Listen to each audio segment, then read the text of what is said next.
introduce you. Hello. So yeah, I'm left San Jose. Came down south to Ojai right now, and it's my friend Jamie over here, and I'll do it over here.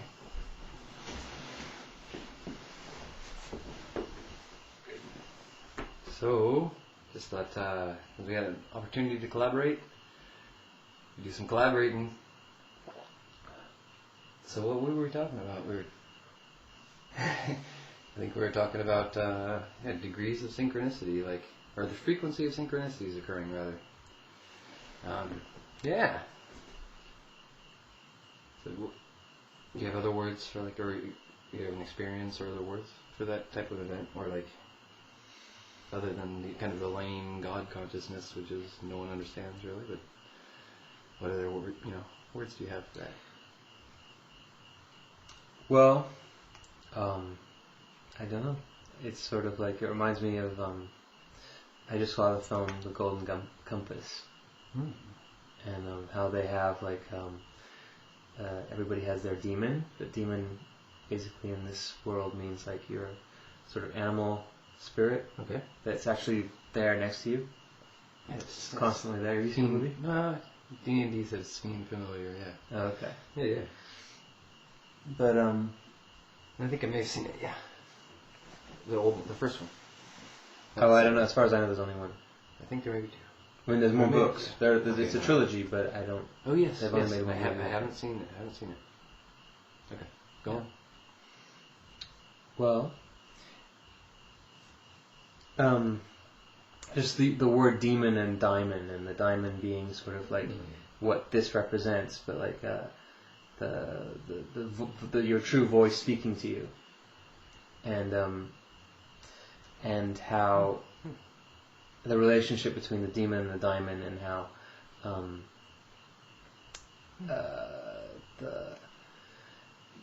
when you turn away from your diamond and you sort of are out floundering on your own, yeah. There gets a point where the only voice that you're gonna hear it is when the diamond speaks through the demon, and you create a demon, and it's the actions of the demon, I suppose, are sort of speaking the voice of the diamond in a way. So can I add my words to that? Yeah. No, actually, go on. Conclude with that relationship. How deep does that relationship go for you? Your relationship with your diamond.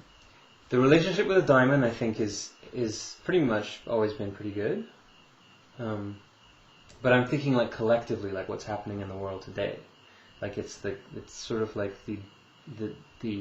these tragic and terrible things that are happening on one level are also really sowing seeds in people's minds of new ways of looking at the world and stuff, and they're changing and they're challenging old patterns, and it's sort of there's a tremendous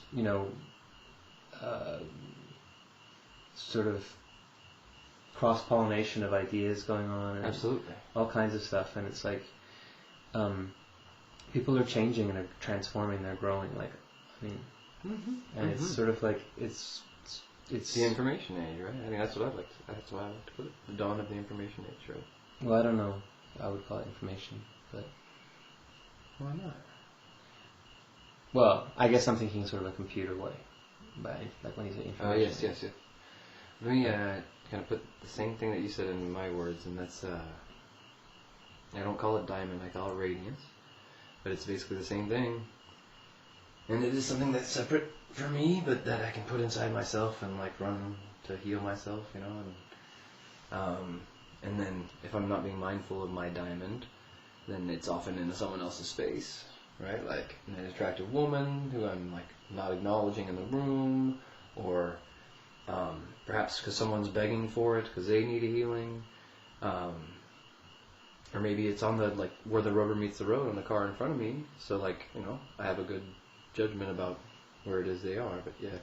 And then I would substitute the word daemon, daemon for demon, and daemon or diamond, yeah. Well, I wasn't saying diamond with a D. Were you saying diamond without a D? Yeah. Oh, okay. Demon or daemon. Isn't that the word that you just used? Yeah, well, yeah. Yeah. Okay. So yeah, I do my best to like,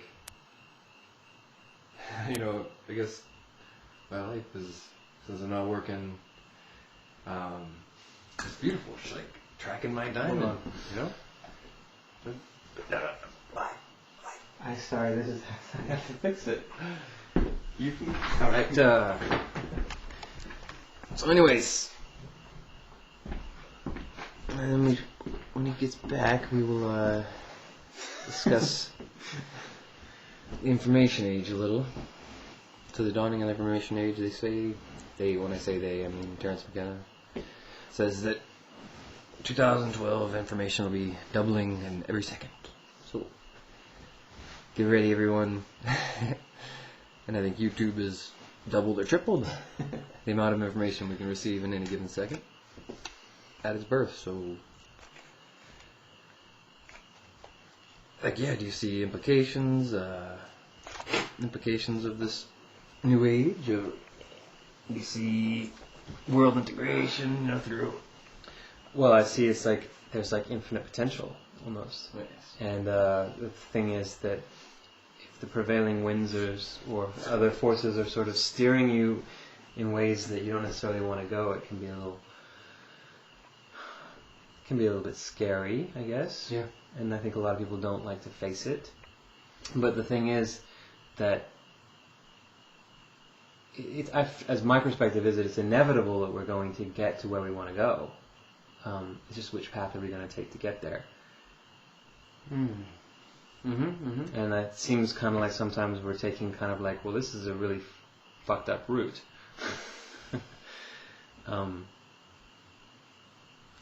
Right. So then, all the more need for like a herald, right? For like heralds of the age, right?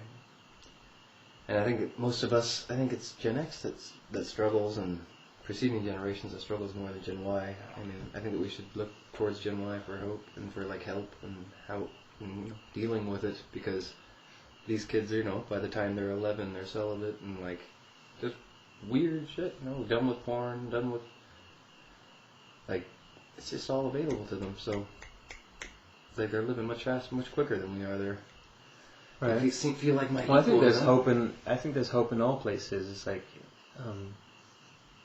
it's anybody is capable of kind of like responding to the situation, with courage and strength, and help turn things in a better direction. But I think it is encouraging that young people have kind of, have the sort of like to at every stage. It's whatever age you're at. It's always you have something to contribute. That's true. That's true. But I'll have to stop shortly. But personally, I feel like I can reach Gen X. I can reach Gen Hip, and I can reach Gen MacArthur, and then Gen Y is like kind of the fruit of that I've bore, as Gen X. It's like I created them, and they're like my own beautiful little monster, and they're like, they're the bomb. They think in strange ways, and